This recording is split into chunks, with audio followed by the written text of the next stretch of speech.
শুকরে নিয়ামত নিয়ামতে রুকুনা, শুকরে নিয়ামত নিয়ামতে বেরুকুনা।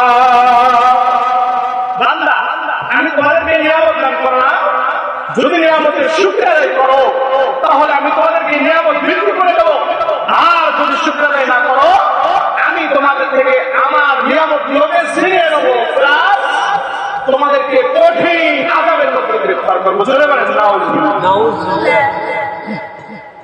তাহলে আদম সন্তান সৃষ্টি করলো আল্লাহ পাক রব্বুল আলামিন মায়ের রেহেমের মধ্যে এই নাপাক পানিকে 40 দিন পর্যন্ত ঘুরাইলেন।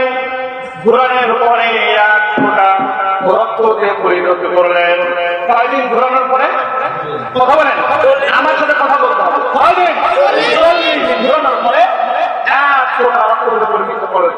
আল্লাহ পাক রব্বুল আলামিন কুদরতিভাবে মায়ের রেহেমের মধ্যে এই রক্তকে ঘোরাফেরা করান। 40 দিন পরে এক ফোঁটা গোশতে পরিণত করলেন। 40 দিন যাওয়ার পরে এই গোশতটা হাড্ডিতে পরিণত হয়ে যায়। এরকম ভাবে 40 দিন করে প্রত্যেকটা 3.5 হাত বডির প্রত্যেক